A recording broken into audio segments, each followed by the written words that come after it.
우리가 설교 부르고 설교를 제가 하고 부를 찬양이 왜 나만 겪는 고난이냐고 불평하지 마세요 라는 찬양을 부를 겁니다.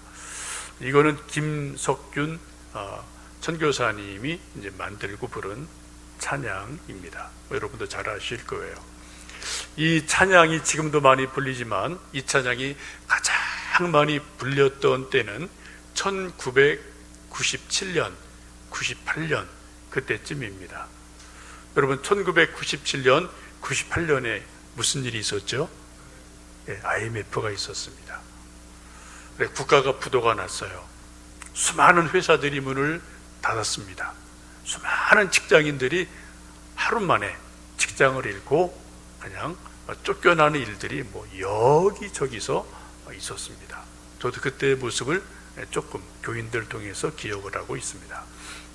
기아 자동차 다니던 중견 간부 남자 집사님이 있었는데 그분도 전 강제 퇴직을 당한 거죠. 좀 교회에 오셔서 이제 예배 드리고 한 번은 좀 커피 마실 시간이 있어서 좀 이야기를 좀 나눴는데 그래도 좀 그분은 아주 긍정적인 분이라 그런 얘기 하더라고요. 목사님, 옛날 제가 직장 갈 때는 맨날 자가용 타고 다녀서 이렇게 좀 낮아갖고 좀 주변을 잘 못 봤는데 요즘은 버스를 타고 이제 여기저기 왔다 갔다 하니까 높은 데서 또 운전 안 하니까 여기도 보고 저기도 보고 세상에 보이는 게 아주 많습니다. 세상에 아주 새로운 게 많습니다. 그런 얘기를 하던 것을 지금도 기억을 하고 있습니다. 그때 실직한 직장에 쫓겨난 수많은 우리 형제들이 또 아버지들이 양복을 입고 갈 데가 없으니까 구두 신고 양복 입고 산으로 등산 간 사람들이 아주 많았어요. 또 양복을 입고 집에 있을 수 없으니까 그리고 구두 신고 양복 입고 기도원으로 몰려간 사람들이 아주 많았습니다. 그때 기도원에서 수많은 찬양을 불렀지만 마침 그때쯤 나온 찬양이 요거예요. 왜 나만 겪는 고난이냐고 불평하지 마세요. 가사가 너무 절절하잖아요. 근데 수많은 사람들이 기도원에서 이 찬양을 부르며 통곡하고 회개하고 기도하고 하나님 다시 만나고 기도 응답을 받고 또 삶의 소망을 얻고 했던 그러한 아주 아름다운 찬양이 이따 우리가 부를 왜 나만 겪는 고난이냐고 불평하지 마세요 라는 찬양입니다. 지금도 많은 이들이 찬양을 좋아하고 있고요. 또 우리가 또 힘들고 어려운 일은 누구나 다 언제나 있기 때문에 우리가 이 찬양을 종종 부르곤 합니다. 이 찬양 가사에 있는 것처럼 우리가 고난 당할 때 불평하고 낙심하는 건 당연한 겁니다. 근데 우리가 믿음으로 바라보면 혹시 고난 뒤편에 하나님이 뭔가 예비하신 더 좋은 뭔가 있지 않을까? 그런 기대, 그런 믿음, 그런 소망이 있기 때문에 그래도 고난을 우리가 믿음으로 견디고 이겨나간다라는 거죠. 그런 은혜가 우리에게 있으면 좋겠습니다. 왜 우리 인간에게 고난이 있을까? 그 근본적인 원인은 아담의 범죄로부터 시작이 됩니다. 범죄한 아담에게 하나님께서는 이제 너는 흙이니 흙으로 돌아갈 것이니라 죽음을 명하셔요. 여러분, 우리는 아직 죽음을 경험하지 않아서 죽는 과정이 얼마나 버겁고 힘든지 우리는 몰라요. 근데 조금은 압니다. 우리 부모님들 돌아가시는 것을 옆에서 좀 지켜봤기 때문에 그 죽어가는 1년, 5년 아니면 어떤 짧은 순간 그 과정이 얼마나 고통스러운지 얼마나 힘든지 우리는 조금은 알고 있거든요. 그것뿐 아니라 우리에게는 아담에게 말씀한 것처럼 내 이마에서 땀이 흘러야지 내가 그 소산을 먹고 살 거다. 또 하와에게는 아이를 낳는 해산의 고통을 더할 것이다. 또 땅에서는 엉겅퀴가 날 거다. 이런 여러 가지 말씀을 하셨습니다. 여러분, 고난이 힘든 것은 고난에는 반드시 고통이 따라와요. 영어로 고난을 서퍼링이라고 합니다. 근데 고통은 보통 페인이라고 그러죠. 이 서퍼링에는 반드시 페인, 고통이 따라와요. 이게 육체적인 고통이든 경제적인 고통이든 심적 고통이든 이게 반드시 뒤따라오기 때문에 고난이 힘든 거예요. 고난이 그냥 와도 그냥 뭐 고통이 없다, 그럼 뭐 그냥 견딜만 하죠. 그런데 고통이 따라오고 고생할 일들이 반드시 뒤따라서 오니까 이 고난이 이제 힘들고 어려운 일 아니겠습니까? 여러분, 우리 인간에게는 누구든지 고난이 다 있습니다. 왜요? 아담의 범죄 이후에 죄의 삭은 사망이고 그로 인한 수많은 고난들이 우리 모두에게는 크든 작든 빨리 오든 늦게 오든 형태가 어떠하든 간에 우리 모두에게는 고난이 반드시 있다. 그래서 여러분, 고난 없는 삶을 여러분 기대하지 않으시는 게 인생의 정답입니다. 문제는 고난이 덜 오도록 우리가 지혜롭게 대처할 것은 해야 되고, 만약 고난이 왔을 때 우리 고난을 어떻게 헤쳐나가느냐, 이겨나가느냐, 이게 이제 조금 다를 뿐입니다. 오늘 함께 읽으셨던 베드로전서 2장 말씀을 보시면 사도 베드로는 우리 인간에게는 고난이 있다. 근데 그 고난은 세 가지 종류의 고난이 있다라고 말씀을 합니다. 첫 번째 고난은 20절 말씀을 보시면 그렇게 말씀하죠. 죄가 있어 매를 맞고 참으면 무슨 칭찬이 있으리요 라고 사도 베드로가 말씀을 합니다. 죄를 짓고 자기가 잘못해서 법을 어기고 거짓말을 하고 남을 때리고 또 뭔가 좀 법을 어겨서 매를 맞아요. 감옥에 가요. 벌금을 맞아요. 그럼 이건 뭐라고? 이거는 고난인데 이건 사실은 고난이 아니라는 겁니다.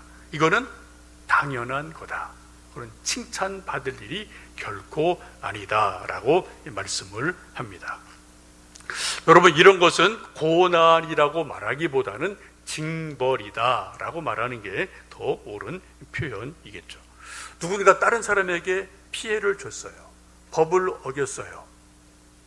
하여튼 그러면 여러분, 당연히 이거는 벌을 받고 뭐 벌금을 내고 뭐 이런저런 제재를 받는 것은 너무나 당연한 거죠. 우리가 지난 시간에 말씀 본 것처럼 하나님께서 왕을 세우고 총독을 세우신 이유가 뭡니까? 선행을 하는 사람에게는 상을 주고 격려해 주고, 왕이, 총독이, 대통령이, 판사가, 그리고 악행한 사람은 뭐라고요? 징벌하도록 왕을 세우고 총독을 세우셨다라고 우리가 지난 시간 말씀 보셨잖아요. 요구하는 거예요. 그래서 법을 어기고 남에게 잘못된 뭔가를 하면은 그것은 또 징벌을 받는 것이다 라는 거죠.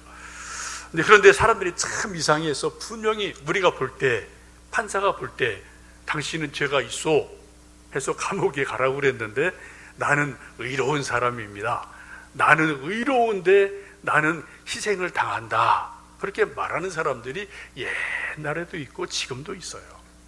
앞으로도 있을 겁니다. 참 이상한 사람들이 여러분, 뭐 이거는 언제나 있는 거예요. 여러분, 그런 거에 현혹되시면 안 돼요. 근데 그런 사람이 반드시 있거든요. 심지어 어떤 사람은 예수님을 갖다 붙여요. 자기가 잘못돼놓고 징벌받는데, 나는 예수처럼 내가 의롭게 했는데 내가 징벌받는다, 그렇게 말한 사람들이 종종 있거든요. 신성 모독입니다. 나중에 하나님 앞에서 엄청 혼날 거예요, 그런 사람들은. 사람들은 모르니까 뭐 그런가 보다 할 수 있는데, 여러분, 감히 그런 거에다가 예수님을 갖다 붙이는 사람이 있단 말이에요. 그건 엄청 잘못하는 거예요. 정말 여러분, 그런 사람들은 제가 볼 때 하나님 앞에 가서 꾸지람 엄청 맞을 겁니다. 어쨌든 첫 번째 고난입니다. 뭐라고요? 자기가 잘못해서 죄를 지음으로 징계를 받는 형태의 고난이 있다. 이런 것이 있을 때는 어떻게 해야 되나요? 우리 하나님 앞에 회개해야 됩니다. 사람 앞에 회개해야 됩니다. 그리고 돌이켜야 돼요. 그래서 선한 길을 가도록 우리가 애를 쓰는 것이, 그래서 고난을 주셔서 사람을 돌이키는 거잖아요, 그죠? 우리 애들도 어릴 때 말 안 들으면 부모님이 이거 맴매하잖아요. 왜? 그러니까 분명히 잘못됐으니까 깨우쳐 주려고 맴매해서 돌이켜 주려고 하는 거잖아요. 이게 되게 중요한 고난의 의미다라는 것입니다. 두 번째는 오늘 성경 말씀 보시면은 애매히 고난을 받는 게 있다라고 말씀을 합니다. 우리 18절, 19절 말씀 같이 읽어보십니다. 사환들아, 범사에 두려워함으로 주인들에게 순종하되 선하고 관용하는 자들에게만 아니라 또한 까다로운 자들에게도 그리하라. 부당하게 고난을 받아도 하나님을 생각함으로 슬픔을 참으면 이는 아름다우나. 부당하게 고난을 당하는 일들이 종종 있습니다. 애매하게 고난을 당하는 일들이 종종 있어요. 여기 말씀 보시면 이거는 2000년 전의 말씀이에요. 이때는 노예 제도가 있던 시대입니다. 그래서 노예는 사람이 아니에요. 그냥 물건이에요. 그래서 뭐 주인이 그냥 뭐 때리면 맞는 거죠. 사람이 아니라 짐승같이 취급받던 때니까. 그리고 뭐 심지어 죽여도 뭐 노예는 이거 어떻게 할 수 없는 그 시대이지 않습니까? 어쨌든 부당하게 주인에 의해서 노예가 고난을 당할 때가 있어요. 매 맞을 때가 있어요. 정말 성실하게 일하고 하라는 거 다 했는데도 성질 더러운 주인 만나갖고 막 맞고 욕먹고 이런 일들이 뭐 옛날에는 말할 것도 없이 있었죠. 요즘도 그런 일들이 뭐 종종 있지 않습니까? 우리가 세상살이 하면서 좋은 선배를 만나고 좋은 부모를 만나는 것은 큰 복입니다. 인격적이고 좀 너그러움이 있고 또 신앙적이고 바른 사람을 만나는 것은 정말 복이에요. 여러분도 뭐 다 신앙생활 해보시고 또 이제 뭐 사회생활 해보시고 이런저런 거 다 사람들 만나보시잖아요. 근데 세상에는 정말 괴팍한 사람 참 많습니다. 그죠? 뭐 사장 가운데, 부장 가운데, 또 상사 가운데 성질 더러운 사람 엄청 많거든요. 우리가 애매하게, 부당하게 고난을 당하는 경우는 크게 두 가지로 볼 수가 있어요. 하나는 내 실수 때문에 고난 당하고 욕먹을 때 있습니다. 우리 인간은 완벽하지 않기 때문에 실수할 수 있어요. 업무 열심히 했는데 잘못할 수 있잖아요. 그죠? 열심히 프로젝트 했는데 결과 나쁠 수 있거든요. 어떡하겠어요? 최선 다했는데 결과 안 좋은 거 어떡하겠습니까? 그런데 그 상사가, 사장이 완전히 죽여버리죠. 그죠? 그리고 뭐 소리 집어던지고 뭐 그냥 욕하고 그냥 뭐 나가라고 뭐 이런 일들이 회사에서 뭐 이렇게 저렇게 꽤 있지 않습니까? 그런 일을 만나면 정말 이 밑에 있는 사람들은 참 이게 쉽지 않은 거죠. 세상살이가 참 쉽지 않고 소위 갑질 때문에 이런저런 고난을 당하는 경우가 종종 있습니다. 하나는 또 이제 그 상사 자체가 아주 성격이 까다롭고 괴팍한 사람, 정말 성질이 더러운 사람, 이런 사람들이 종종 있거든요. 여러분 몇 년 전에 기억하십니까? 땅콩 회항 사건, 할기. 회장의 하여튼 딸이 탔는데 승무원이 나름대로 매뉴얼대로 뭐 땅콩 달라고 그랬죠. 땅콩 갖다 줬다고 그러죠. 근데 뭔가 우리는 모르지만 뭔가 자그마한 실수가 있었던 것 같아요. 뭐 그럼 그냥 뭐 한두 마디 그냥 좀 훈계하고 해주고 뭐 끝나면 되는데 성질이 좀 격했는가 봐요.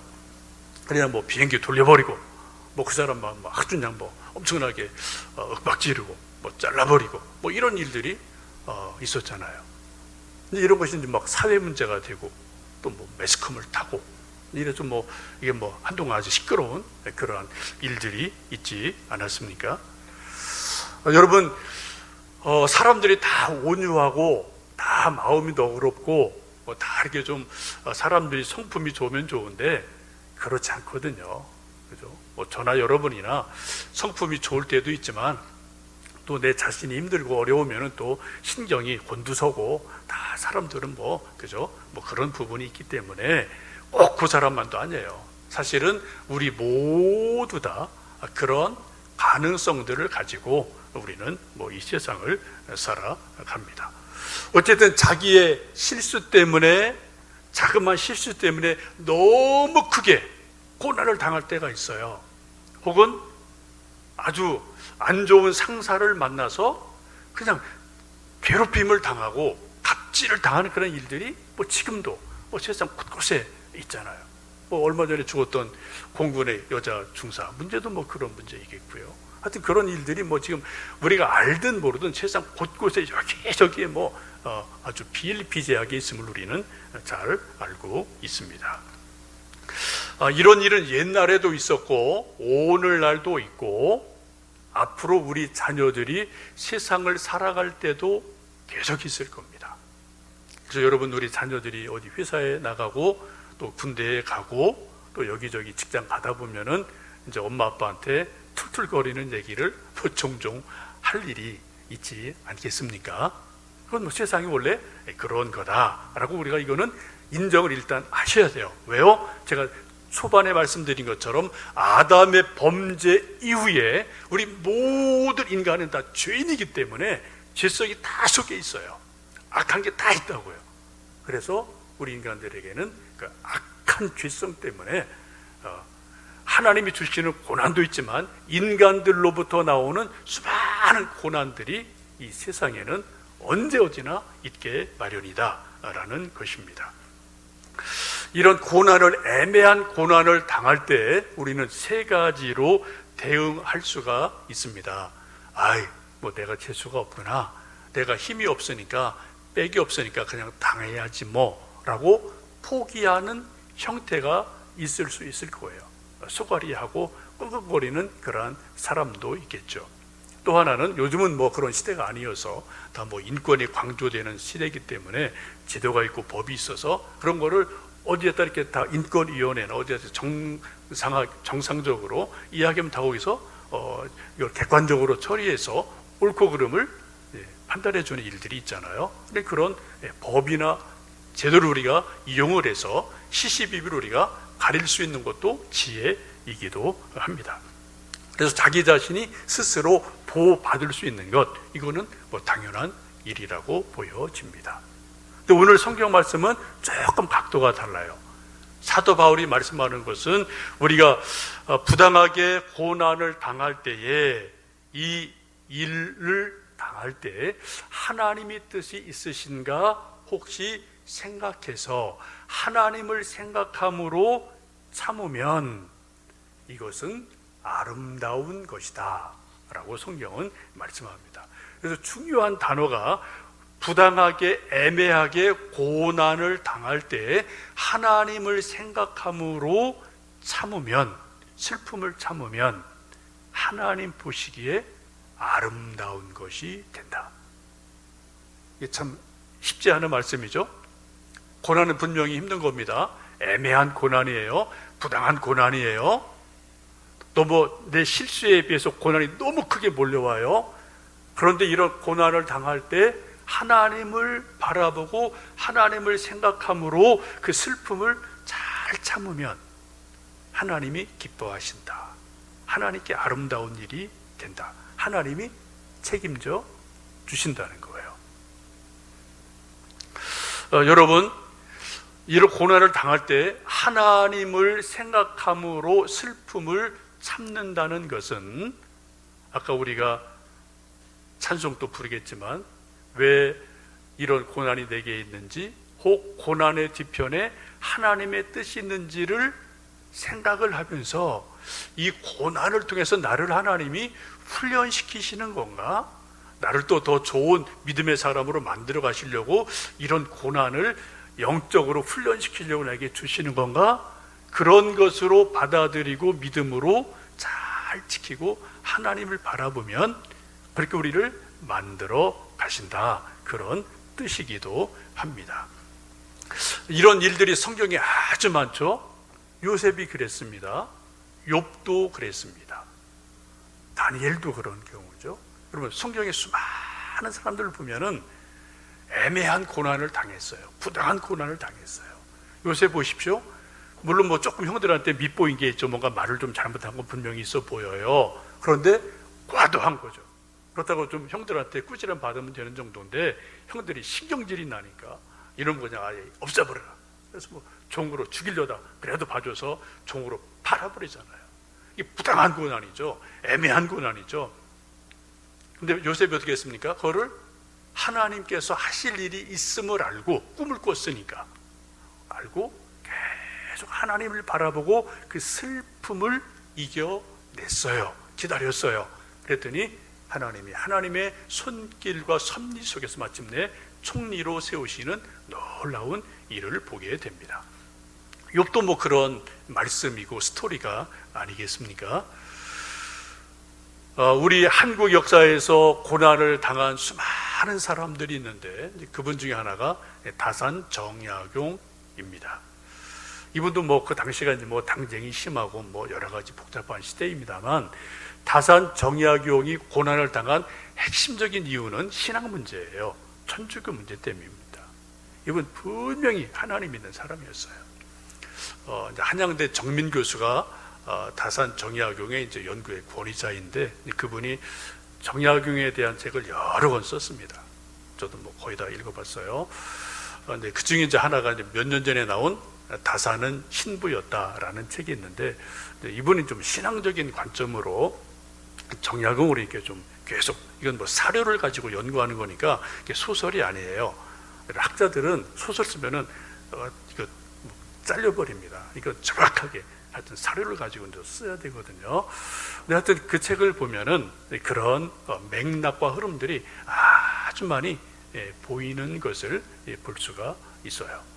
정조의 총애를 받았지만 주변에 수많은 시기하는 사람들, 또 친구가 적이 되고 뭐 이런 관계들 속에서 천주교 문제로 상소를 수십 번을 당해요. 저 정약용 저 죽이라고. 뭐 넘어가고 고개 넘고 하다가 결국은 뭐 18년에 이제 방진 귀양살이를 하지 않습니까? 18년의 귀양살이를 마치고 고향으로 돌아와서 한 2, 3년 있다가 회갑을 맞이해요. 만 60이 됐어요. 이제 뭐 나이도 다 늙고, 옛날이니까 뭐 이도 다 빠지고 머리도 다 휘고 머리도 다 벗겨지고, 이제 할아버지가 돼서 병자같이 와서 고향에 와서 자기 60년의 인생을 돌아보면서 자찬묘지명이라는 것을 씁니다. 자기 스스로 자기 묘지명, 자기 인생을 쭉 회고하면서 자기 관 속에다 넣을 그러한 자기 인생 회고록을 적어요. 두 가지를 쓰는데, 어쨌든 광중본이라는 것은 이제 자기 죽으면 내 관에다 요 써서 넣어줘라. 이게 내 인생이다. 자기 몸이랑 같이 들어가는 거죠. 그 자찬묘지명을 보면 그런 내용이 있어요. 간사하니가 설처됨은 너를 옥으로 쓰려 하심이라. 이게 다산 정약용이 회갑을 맞아서 자기 60년의 생애를 돌아보며 내리는 자기의 결론, 인생의 결론입니다. 간사한 사람들이 나를 죽여라 그렇게 못 살게 군 이유가 뭘까? 18년 동안 그렇게 귀양살이를 험하게 한 이유가 뭘까? 가서 뭐 글을 엄청 쓰죠. 그래서 이제 다산이 된 거죠. 어쨌든 그런 것을 쭉 돌아보면서 그렇게 수많은 간사한 애들이 설쳐되고 나를 괴롭힌 것은, 고난을 받은 것은 하나님이 나를 옥으로 쓰려고 하심이 아닌가, 그런 고백을 해요. 이 표현은 신앙적인 표현입니다. 아주 신앙 고백적인 자기 인생에 대한 고백인 거예요. 이 고백이 뭐랑 비슷합니까? 마치 욥이 말하는 것처럼 내가 가는 길을 내가 다 알지 못하지만 하나님은 아십니다. 그리고 내가 이 길을 가고 나면 하나님 나를 단련하셔서 나를 정금처럼 만들어 내실 줄 내가 믿습니다. 그리고 고난의 시간을 계속 욥이 그냥 이겨나가는 거잖아요. 이거랑 똑같은 표현이거든요. 여러분, 애매하게 고난을 당할 때 우리 많습니다. 부당하게, 너무 과도하게 사람으로부터, 뭐로부터 고난 당할 때가 누구나 종종 다 있어요. 근데 어떻게 대처하느냐? 포기할 수 있죠? 아니면 법에 호소할 수도 있죠? 아니면 혹시 하나님이 나를 연단하시는 것이 아닐까라고 믿음을 가지고 슬픔을 이겨내고 하나님을 바라보고 생각하면은 또 하나님 우리를 빚어가시는 부분이 분명히 있다. 이렇게 지금 사도 베드로는 말씀하고 있습니다. 세 번째 고난은 20절 끝부분에 보시면은 아주 중요한 말씀을 합니다. 그러나 선을 행함으로 고난을 받고 참으면 이는 하나님 앞에 아름다우니라. 이를 위하여 너희가 부르심을 받았으니 그리스도도 너희를 위하여 고난을 받으사 너희에게 본을 끼쳐 그 자취를 따라오게 하려 하셨느니라. 세 번째 고난이 뭐가 있다고요? 분명히 선을 했어요. 내 잘못이 없어요. 분명히 착한 일을 했어요. 분명히 선행을 했습니다. 그런데 그것 때문에 욕을 먹어요. 매를 맞아요. 고난을 당해요. 이런 일들이 흔히 어디 있습니까? 선교사들 복음 전할 때 우리가 믿음으로 살려고 무지 애를 썼는데, 옛날에 군대 그런 거 있었잖아요. 나 예수님 잘 믿어서 술 못 먹어요. 그럼 막 뭐 맞는 거고, 그죠? 빠따 맞고요. 요즘도 뭐 선교사들 예수님 전하다가 뭐 아직 미개한 그런 부족에게는 뭐 욕 먹을 때가 있고, 그죠? 사도 바울도 그런 거 많잖아요. 예수님 복음 전하다가 매 맞고 오게 갇히고 또 뭐 쫓겨가기도 하고. 분명히 선한 일을 했어요. 그런데 결과는 고난이 따라와요. 이거 어떻게 해석할까? 이 하나님이 살아계시나? 내가 분명히 선행을 했는데 왜 고난이 오지? 하나님이 그 계시긴 한 거야? 보기는 보시는 거야? 그런 의심이 우리가 들 수가 있어요. 그런데 뭐라고 합니까? 아니다. 그런 일을 위해서 우리를 불러내신 거다 라고 사도 베드로는 말씀합니다. 그 모델이 누굽니까? 예수님이셔요. 예수님은 병자를 고쳐주셨습니다. 굶주린 이들 먹이셨어요. 안진병이 일으켜내셨습니다. 못 보는 사람을 보게 하셨습니다. 천국 복음을 전하셨습니다. 예수님은 모든 것을 선하게 하셨어요. 그런데 박수도 받았지만은 수많은 사람들의 욕도 먹고 결국은 십자가 달려 돌아가셨어요. 여러분, 예수님 잡히셔서 대제사장들과 빌라도에게 신문을 받죠. 그때 예수님이 제사장들에게 묻습니다. 너희들이 나를 잡고 고소하는데, 죽이려고 하는데 도대체 내가 무슨 악한 일을 했느냐 좀 알려다오. 제사장들이 말을 못해요. 거짓 증인을 세우는데 말이 안 되잖아요. 또 빌라도한테 갔습니다. 빌라도가 총독이 다 이것저것 신문했죠, 그죠? 수사 다 했죠. 해보니까 하는 말이 뭐예요? 나는 이 사람에게서 악한 것을 찾을 수 없다. 내보내라. 그랬더니 바깥에서 막 대물해서 안 돼요. 십자가 처형하십시오. 대물을 하는 바람에 어쩔 수 없이 손을 씻고 그리고 바라봐 내주고 예수님 죽인 일이 있단 말이에요. 성경도 분명히 말해요. 총독도 분명히 말해요. 나는 예수로부터 악한 것을 하나도 볼 수가 없다. 예수님은 선한 일만 하셨습니다. 근데 결과는 뭐예요? 매를 맞고 침뱉음을 받고 린치를 당하고 십자가 달려 돌아가셨어요. 예수님 십자가 달려 돌아가시면서 하시는 가상칠언의 말씀이 있죠. 여러 가지 말씀 가운데 하신 말씀 중에 하나가 뭡니까? 아버지, 저들을 용서해 주시옵소서. 저들은 자기들이 하는 일이 무엇인지를 알지 못합니다 라고 그들의 죄를 사하시면서 돌아가시지 않습니까?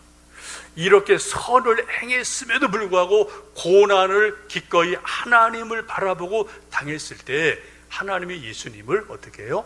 3일 만에 부활하게 하심으로 만왕의 왕으로 세우셔요. 만주의 주로 세우셔요. 그리스도로 세우시는 놀라운 일이 일어나서 최후의 심판주로, 마지막 최후의 심판 때 그때 심판주로 주님을 세우는 일이 일어나지 않습니까?